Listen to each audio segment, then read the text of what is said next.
Hello, everyone, and welcome to Thriving with Naowshaba Ferdous. I'm your host, Naowshaba Ferdous, and for those of you who are joining in and tuning in with me, I just want to start off by saying thank you so much. I know there are no shortage of podcasts and social media accounts to follow, so I'm truly grateful that you are taking the time out of your day to listen and tune in and spend a little bit of your day with me. And in return, what I can promise you is that through every episode that I will bring you going forward, be it through solo episodes, sharing my lessons and life experiences, or through the amazing guests I have in store for you and the conversations we will have, I promise that you will be able to extract at least one golden nugget away from each episode. And my hope is that it will help you think, feel, see yourself differently, and do differently, and in such an impactful way that you are able to share it with someone you love because you want to help them too. So, without further ado, I'd love to introduce you my first topic for my inaugural episode, and that is the psychology of success. Now, this is a topic that I will talk about quite a bit. It's not going to be the first nor last time I will talk about it because it is a large part of what I do with my clients. And so, for those of you who are new to me and who don't know who I am, again, hello. My name is Naowshaba Ferdous, and again, I'm so happy that you're here. And what I do is I am a business strategist for the most amazing women all over the world. These are ambitious women who come to me because they want to learn how to think clearly, act strategically, and master the psychology of success. So, of course, this episode makes a lot of sense because it is something I work on with my clients every single day. It is something that I have worked through on my own self for many, many years. And I think it's incredibly important to share. The reason my brand uses the word thriving actually has quite a bit of history to it. So that will actually be on another episode in the future.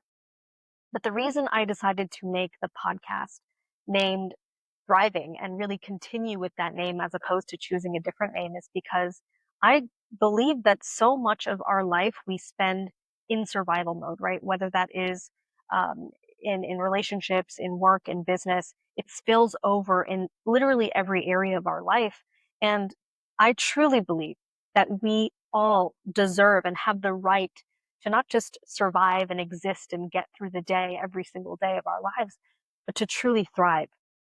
And I hope that in tuning in to what I have to share with you in every episode, you get closer and closer to what your version of thriving looks like in your life, because that is your right.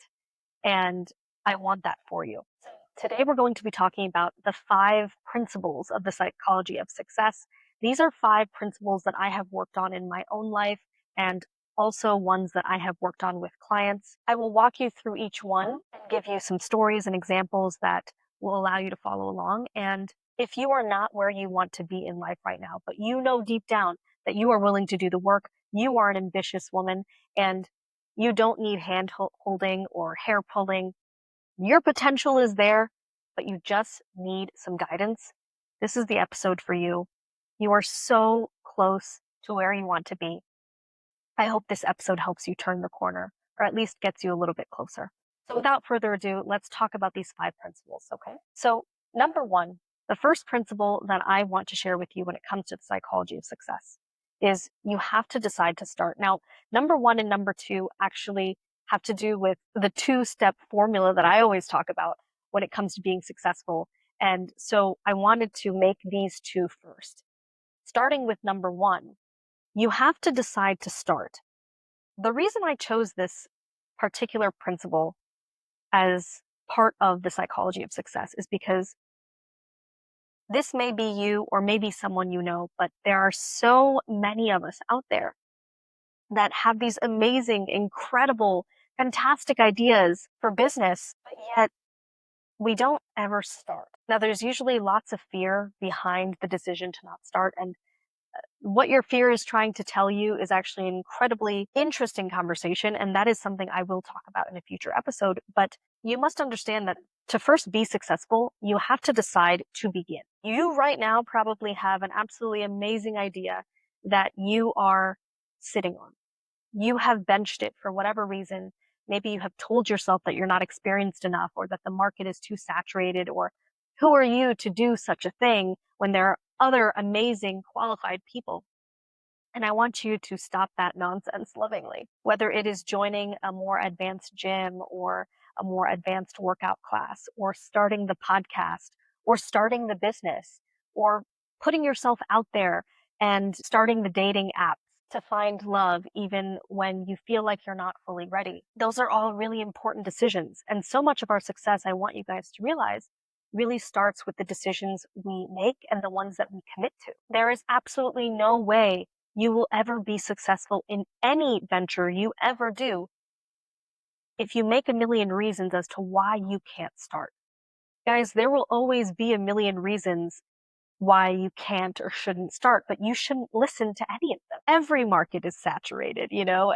There are always going to be people more talented, more experienced, more qualified than you, but that doesn't mean that you shouldn't start. Don't let the fear of failure and the fear of what other people will think, which we'll get to that one later, stop you from starting something you are really passionate about. Now let's talk about number two. Number two and number one, like I told you, I always pair them together because if you can at least, if you listen to anything from this episode, please at least consider number one and number two. But I hope you'll stay to hear all five. Number two is you must commit to never giving up, right? So we said number one is you have to decide to start. You've got to make that decision. That's just a non-negotiable. You have to make the decision to start. Even if the start looks messy and if the start looks ugly, you have to start. So number two naturally is that once you've started, you are going to have a million different feelings of wanting to quit. And again, a lot of the times fear comes in, or the judgment of other people and how cringy or lame or stupid you might look online, whether it's, maybe you're trying to be an influencer or creator, or you are, creating homemade goods that, you have crafted in your kitchen and you want to start selling online. There are always going to be people judging you. You must not let any of those things get in your way. And I understand that's a whole lot easier said than done. I remember when I first started my business online and I decided to work as a copy coach, I was helping people with copy and communication. And I remember that I was so incredibly uncomfortable with writing all these business posts about copywriting and branding and communication on my Facebook profile that had all my friends and family from like all the way down to middle school, from, a family overseas, my immediate family that is here, that they would be seeing those posts. I was like, there's no way that these people won't judge me. Like, of course they're going to think this is super weird. And I remember that first year, this was back in late 2019. I remember I made a second Facebook profile just because of that fear of judgment and that they would think I'm weird and who do I think I am? And I definitely didn't want people to think of me in that kind of light. And so I made that second Facebook profile, and juggling both eventually became too much, right? And then I also realized I wasn't even using that original Facebook profile for personal reasons anymore anyway. And so eventually I deleted it. So now the only Facebook profile that exists is me, just one, Naowshaba Ferdous. There's no other profile. If you ever come across another one, that is not me.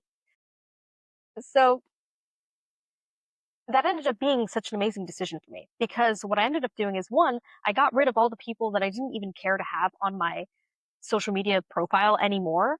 There was, friends that or classmates that I haven't talked to in like more than a decade, family that were just added randomly, but we're not necessarily immediate family or anything like that. It allowed me to start fresh with that second profile and integrate those people back in, some friends, some family, as I wanted to. And I was almost able to curate that group of people with people whom I knew would support me no matter what. So that ended up being a blessing in disguise to first have that fear. So I want you guys to know that there's nothing wrong with feeling the fear of other people's judgment. It's what you choose to do with it. So for me, I had to make those two profiles and realize, you know what? I don't really give a crap.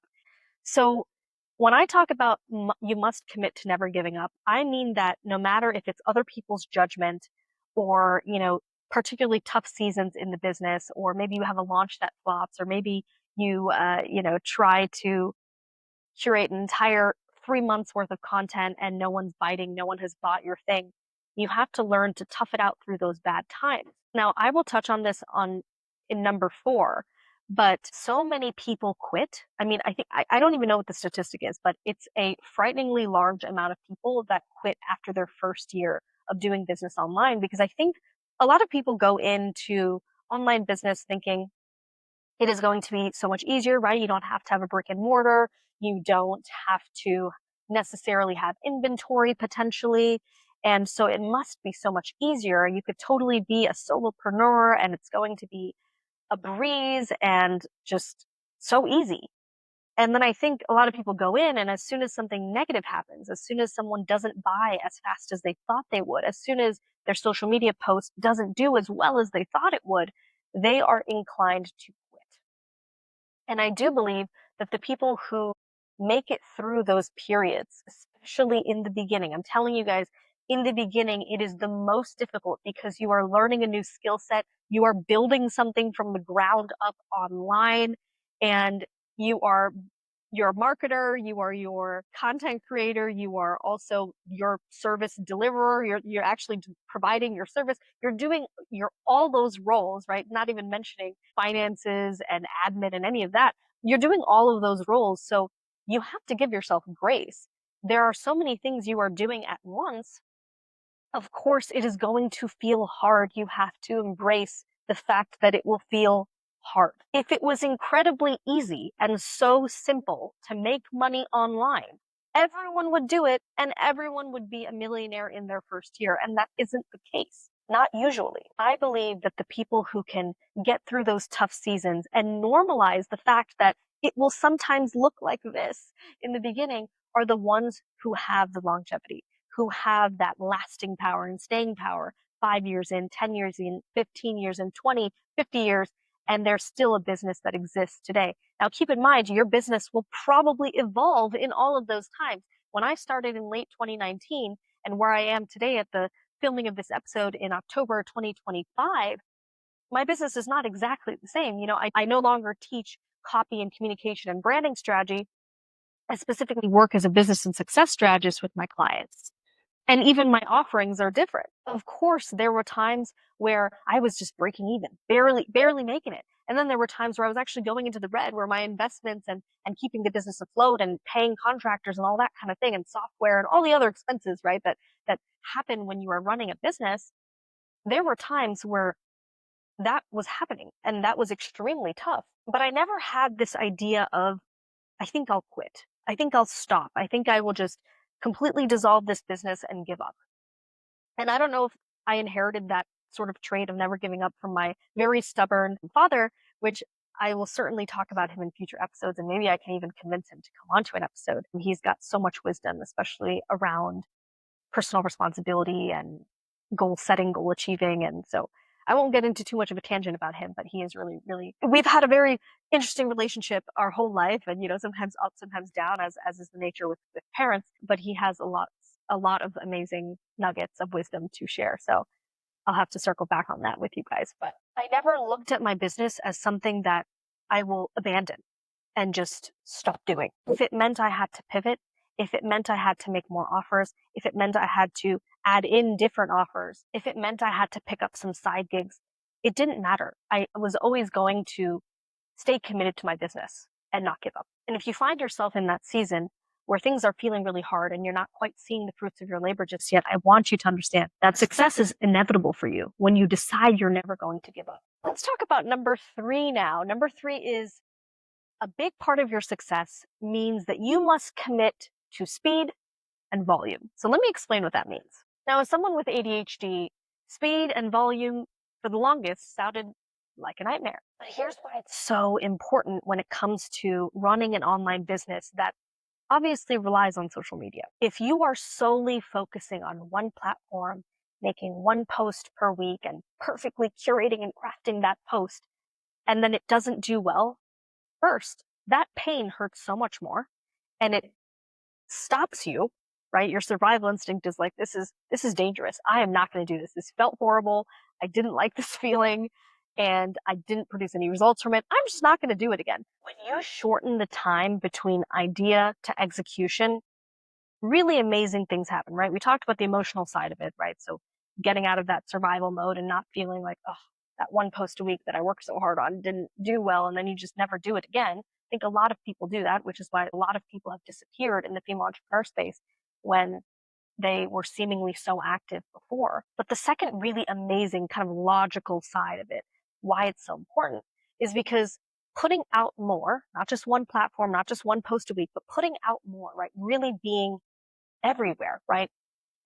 All the social platforms and repurposing and leveraging the content you have, kind of like what you'll see me do with this episode as well, is you take all the nuggets from one really great piece of content and share it everywhere. You're not reinventing the wheel. You're not doing content gymnastics, making something so convoluted and complex and making a new idea, a new post every hour of every day, but working with what you already have.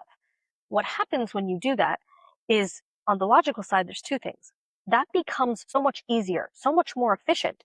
You are quite literally saving yourself hours upon hours of time every single week. But my favorite part, because I'm a huge market research nerd, that is going to be something we talk about in a future episode, is that you can't know what your audience likes, what offer, what content style, what type of content, all of that stuff. You can't know that unless you actually put out more. So my ADHD brain used to hear that. And, that's not by any means a new strategy, me telling you committing to speed and volume. That's been around for a while. But I think today it is so much more important than it ever has been before because, yes, social media is saturated and everyone wants a voice and everyone wants a piece of the pie. And don't get me wrong, there is enough money and piece of the pie to go around and enough influence and followers and audience, whatever that you want. There is enough for you, I promise. But it also means you have to be present. It's not enough to just post once or twice a week and hope that your people will just come find you. I kind of find it similar to this funny analogy, this thing that people say about dating all the time. They're like, I want to find my dream man without leaving my living room. And it's a funny thing that people say, but being online, you can't quite do that. And so posting once or twice a week on one platform and just hoping for the best is the equivalency of hoping you'll find your dream man without leaving your couch in your living room. It just won't happen.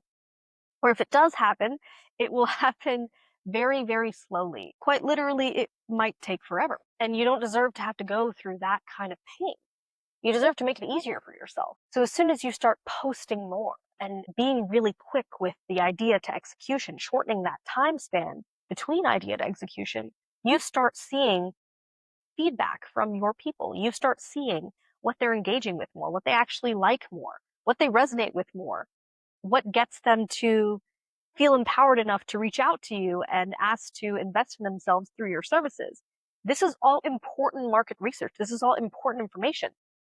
And so speed and volume give you something incredibly valuable that you won't get anywhere else. And that is information about how your people think and feel and how they buy. So even though before my ADHD brain was like, oh my gosh, speed and volume means that I have to like work myself to the bone and create something new every single day. I mean, like that is actually an advice I have seen all over the internet, is that just post more. But when we say that to people, for those of you who may be newer in business and are listening, I want to be very clear. When I say post more, I don't mean a new topic 7 days of the week. Okay. I mean, take one topic, even if it's one topic for the month, and talk about it Monday through Friday, so 5 days a week, in 20 different ways. That can mean a carousel. That can mean an email. That can mean a color block on Facebook. That can mean a podcast episode. That can mean various short form clips like reels, but it's still that one topic, right? And if you want to get jazzy and show up even more, you can have two topics for the month. So I will never tell you post more by telling you to put in a backbreaking amount of effort, because you might be able to keep that up for a month, maybe even 3 months, but eventually you will fall off everyone's radar because that isn't sustainable. Number 4 is one that has taken me a really long time to work on. And it's something that in some areas of my life I'm better at. In other areas of my life, I'm still learning it. And it is that a really, really huge principle of success is that you must bypass the immediate negative feeling of doing that thing that you're supposed to be doing and really just lock in, focus on the positive long-term result and that feeling you're going to get from that. So let me explain what I mean. This is rooted in so much behavioral science. This is something that you can look up. This is something that you will see folks who study ADHD and um, short-term and long-term gratification talk about often when it comes to setting a goal and then being able to actually achieve that goal. There's a lot of research online about this, and so that is what I am pulling from that research as well as my own personal experiences. So I'll give you an example of the area that I am not so quite good at it yet, and that is going to the gym for a workout. Okay. So I am constantly having a difficult time bypassing that negative immediate feeling of, oh my God, I don't want to go work out right now. I'm going to be all sore. I have to put on clothes. And it's like, so I'm thinking about all that effort. Then I got to put my shoes on. I got to, put my dog in her crate and spend time away from her. Got to drive to the gym. And all those things start stacking up in my brain as those immediate negative feelings of why I don't want to go. So even though my goal is to be healthier, be more fit, be more toned, and lower that number on the scale there, in those moments when I am, planning those days that I'm supposed to go to the gym, it can feel like pulling teeth because those immediate negative feelings completely flood my brain.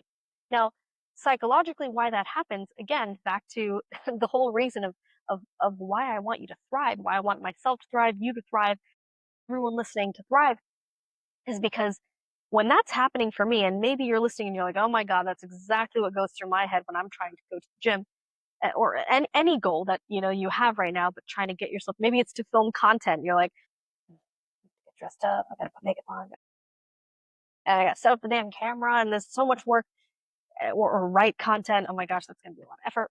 You might be feeling like you understand this quite well. Okay, that's very normal because our brain is designed and wired to help us survive. And survive means familiar comfort, familiar chaos. And that might mean straying away further from your goals, your financial, your fitness, your relationship goals, because that's just what you're used to. If going to the gym and being a fitness baddie is not a part of your identity yet, if you haven't become that person yet, of course it's going to feel very difficult. So your brain is trying to keep you in this survival mode state of this feels annoying and discomforting and not good. So you're not going to go. So the hack here, this number 4 principle of success is you must bypass that immediate negative feeling. It won't be instant, but it will get easier with time. So even though I'm not so good at it yet when it comes to going to the gym, okay, I'm so much better at it today with content creation and showing up in my business. And it wasn't always that way because as I mentioned to you earlier, content creation to me, post more, be here, be all the places, to me that always felt like more work. And so in my head, I thought, of course I'm not going to do that because the immediate negative feeling, right, was that's going to be a lot of time. That's going to be a lot of effort. That's going to cause a lot of mental fatigue because I have to come up with all these new ideas, like, 30 days in a month. I mean, 30 ideas. And that's just what I used to think of it as because there is so much advice on the internet saying post more, but without any context, which is why, like I said, I'll never tell you that. So when it comes to business and creating content, showing up, being visible online, engaging with my audience, I used to have tons of negative feelings around that. And with practice, I, one, shifted my identity to be someone who is the CEO of my business. Of course I show up. Of course I engage with my audience. Of course I make offers. Of course I post content, create content, schedule content. Of course, because that is what the CEO of my dreams, a level that I want to achieve, that is how she shows up. So of course I must shift into that identity. And as I started operating like her, those immediate negative feelings became quieter and quieter and quieter and quieter. It's not that they're not there, right? Like you can see I've got my hair and makeup done today. There was absolutely a moment where I was like, I haven't eaten yet. I'm kind of hungry. I would much rather eat some food, watch my favorite show, which is Charmed, by the way, and veg out on the couch because that would be really fun. But, and in the past, getting myself out of that to then start creating content would be such a long process. And it is so short. I mean, it was like a half second, split second thought where I was like, I would rather do that. But then I got out of that so quickly and then immediately started putting in the dry shampoo and curling my hair and doing the makeup and sat down and figured out all the camera, audio, visual configuration, which admittedly took some time. But I built up this frustration tolerance and discomfort tolerance to a point where I wasn't really worrying so much about how it felt right now or how it was going to feel or how annoying it might be to have to configure everything and put on the makeup. I immediately thought of the positive long term result. And it will get easier for you to start shifting into that perspective. Okay. Because for me, the positive long term result looks like I will be able to have amazing content that is going to work for me, work smarter, not harder. And I'm going to be able to reach more and more amazing, ambitious women all over the world and give something back to them, provide value to them, and hopefully change and shape their lives so they can spread that to other people that they love and want to help. So I think about that. I think about that impact. And I think about how it is my duty. In fact, it's quite irresponsible of me to not show up online because I have something really amazing to share. I'm a little bit of a smart cookie, I like to think. And I have seen the way my work has shaped my life and the way my work has shaped the lives of my clients and allowed them to do amazing things for themselves, for their families, for their community, for their friends. It would absolutely be selfish of me to stop showing up just because I don't feel like doing it in the moment. So today, that purpose immediately rings in my head. And that's what sticks, as opposed to that immediate negative feeling of, I don't feel like doing this because I'm too tired or too unmotivated or too lazy. Start making that shift. I promise you everything changes. Number 5 is one that is one of my favorites when it comes to the principles of success. And that is you have to sacrifice your need to be liked and understood. And that is a concept I first learned from Alex Hormozi. I'm sure many of you guys know who he is. And I don't know his exact quote, so don't kill me. But he said something along the lines of the cost of success is being liked, making everyone happy, being understood. And I remember the first time I heard it, I thought, okay, like that makes, so much sense. Okay, sure. It wasn't really hitting the frontal cortex of my brain just yet. I felt emotionally, yeah, that feels good. Like it's kind of motivating. Sure. But the fear was definitely still overriding my brain. That little amygdala was definitely running the show when I first heard him say that. And I remember that the day that clicked for me is when it started to hit me something that I already know to be true is that you can have the best of intentions, you can have the best and kindest heart, you can try to help people in every way, shape, or form and do your absolute best, and it still won't be enough for some people. There will still be people who don't like you, who hate you, who have terrible things to say about you, even despite your best intentions, best effort, best actions, all of that. Showing up online on social media is no exception to that because there will be times when you're building that business. Like I said earlier, you sometimes give up because you are so worried about what people are saying or will say about you and that you look lame or that you look like a tryhard or a wannabe or desperate, for clients or to run your little business. People will say that regardless. If you look at some of the most successful people, even people that you look up to right now, you can read some of the comments they get. Some of them will have more hate comments, more discouraging comments than appreciation and love and support and praise. And yet their business perseveres. If anything, they might be stronger today than they were maybe 5 or 10 years ago. Because to survive on social media, to run a business online where social media is going to be a large part of what you do and a large part that determines your success, you must sacrifice your desire, your need to be liked and understood. There are not a lot of guarantees in life, but one guarantee I can tell you is that you will never be 100% liked or 100% understood by everybody. That will never happen. Now, for me, as someone who is a recovering people pleaser, that need to be liked is very much rooted in trauma. It is very much a survival instinct. When you grew up in a household like mine, where there was a lot of chaos, that need for control, almost like a fawn response of this will save me, this will protect me, this will be safer.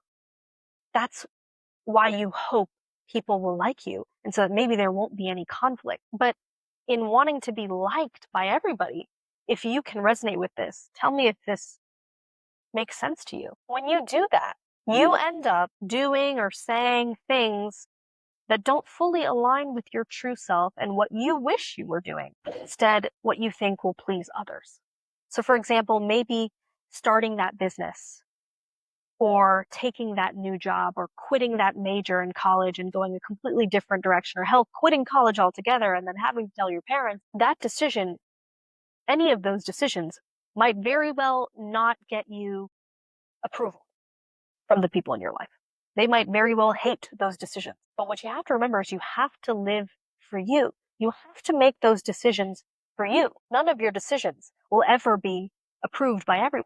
And if they are, they're probably not even risky enough, which means the reward probably won't even be that great. You don't want to live your life making decisions for other people to make them happy, because one day you will wake up and realize not only are you resenting those people now, you're also resenting the life that you live in this current moment because you didn't build it for you, you built it for someone else. And so I do see that online a lot. There are so many entrepreneurs, and maybe you can relate to this, is that there's a certain offer or maybe even a pivot in your business that you want to make, but you are worried how people will perceive you or what they'll think of you, and maybe they'll judge the crap out of you for doing so. And so then you don't make that pivot, you don't start that business, or you don't make that new offer because you don't want to upset anyone. But now you've sacrificed what you deserve. Does that sound fair?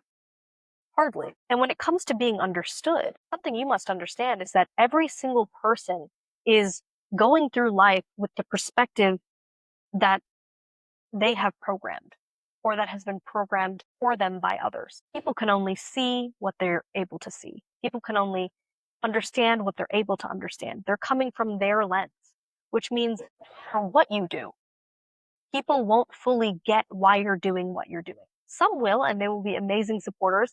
There's even amazing people who cannot understand why you're doing this thing, but they're going to support you anyway. Those are amazing people to keep in your life.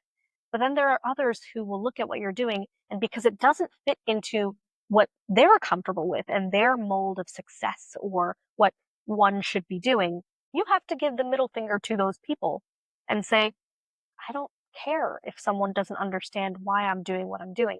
It feels right for me, and that's why I'm going to do it. And from that perspective, that is where so many beautiful and amazing goals of life. There's this quote or this saying, I don't know exactly how it goes, where it says something along the lines of, you will never see your face through the way someone else sees you, right? You can look in the mirror or mirror your mirror and see the perspective of like, okay, well, when people see me, this side of my hair is on this side, whereas the mirror shows it on this side. You can do all that, but you will never see yourself the way people see you. And so the reason I bring that example up is because that means everything you say or do and the ways you show up will always be viewed through the lens of someone else's perspective. So the way they understand it or whether they like it or don't like it is not your responsibility. Sometimes we worry so much about what other people think of us, and they're not even noticing in the way that we think they are. That is something called the spotlight effect, which I'm sure you've heard of.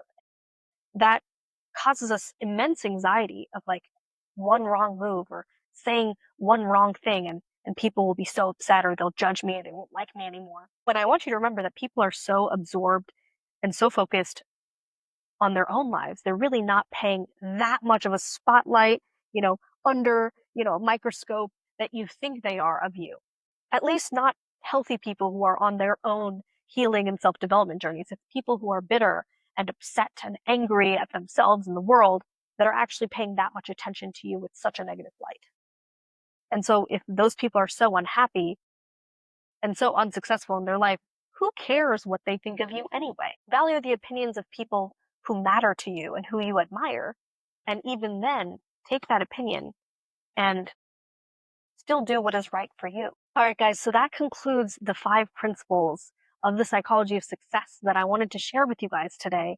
And I hope that you found at least one of them very applicable and very helpful for you. And I'm so curious which one resonated with you the most. I would love to hear from you. You can email me at hello@naowshaba.com, and or depending on where you watch this, send me a DM or comment below and tell me which of these is the one that you really needed to hear, the one that you may have heard before, may have thought about, but it hasn't clicked for you just yet until today, and that hopefully after today you are ready to go all in on that one, and hopefully the other 4 as well, because like I said, guys, you deserve to thrive in your life, not just survive it. And once again, I really appreciate your time in being here, and I'm truly grateful. I look forward to talking to you and connecting with you, and I hope you'll tune into future episodes. Until next time, bye everyone.